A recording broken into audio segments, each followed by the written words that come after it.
another part of the answer is to realize that even Jesus had, people who turned against him. The Apostle Paul, we know, had people like Demas who'd forsaken him. He said, Demas had forsaken me.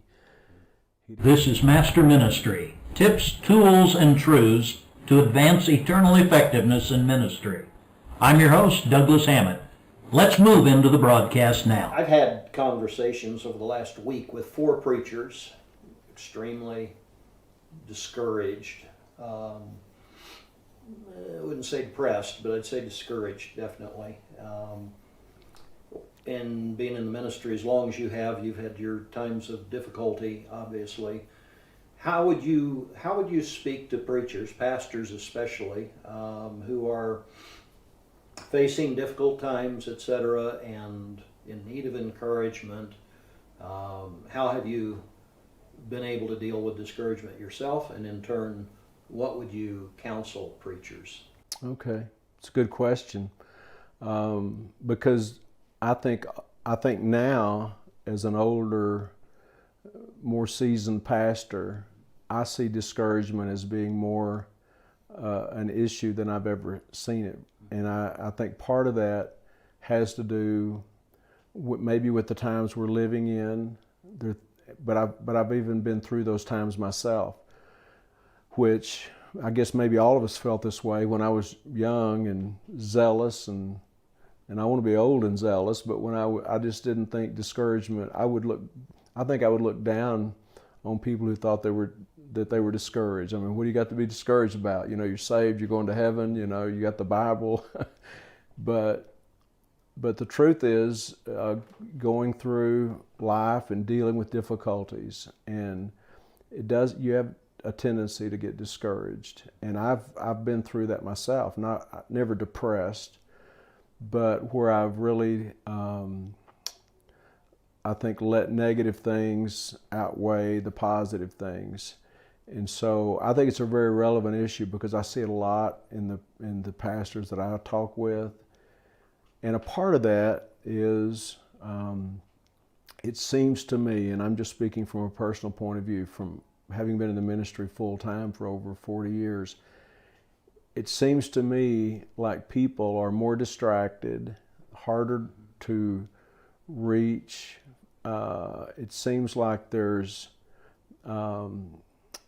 not taking the things of God seriously. I don't have the answers to all that, but it seems like it's more of a reality, and more disappointments.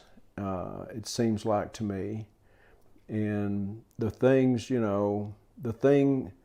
because our life is lived for people and helping people.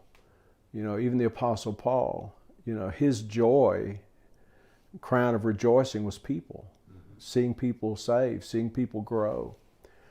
And when you see people who don't seem to take it seriously, and this may not be true of anyone else, but with me, my wife and I as a couple, as a team, we probably have had the greatest source of discouragement has never been about financial problems, even though we've always had needs. It's always been about seeing people who would turn away from the Lord, or people who turned against us, or people who would disappoint you, or people you invested in who just decided to go a different way. I mean, and so it weighs on you. And so the answer obviously is the Lord, number one. Depend on the Lord, staying in the Word. I think another part of the answer is to realize that even Jesus had, people who turned against him. The Apostle Paul, we know, had people like Demas who'd forsaken him. He said, Demas had forsaken me. He didn't just say he'd forsaken the Lord. He said he forsaken me. And we've been through some of that disappointment and heartache. But I think another thing that's sometimes hard for us to do as men is I think we need each other. We need to talk to other brethren and encourage each other. I think for me, at this stage of my life, I see that as much more important probably than ever I've seen it before. So, but it's a real problem. It is. Yeah, it is, sadly. And I guess my vantage point is a little different now, not being a pastor as such, and it does change things, I think. I think pastoring is a lot heavier burden than a missionary holds. Now, cut that out too, because missionaries don't like to hear that. Right. But it's true. Yeah. It's very true. And I'm having the time of my life. Doesn't mean there's no battles or troubles, but nothing compared to pastoring. And these guys are, man, they're shouldering weights that are horrible. One thing I could say is I just thank God for my wife, because she has been such a dear friend and confidant, and just someone I could talk to, and even if I didn't explain to her, even times that I was struggling, and sometimes I wouldn't explain it to her, she was always there. And so I had this philosophy about life and ministry that sometimes when it seems like during the day everything could go wrong, does go wrong, if I could just get home and we'd be together and it'd be okay. You know, with God and my wife and family, so we'll make it.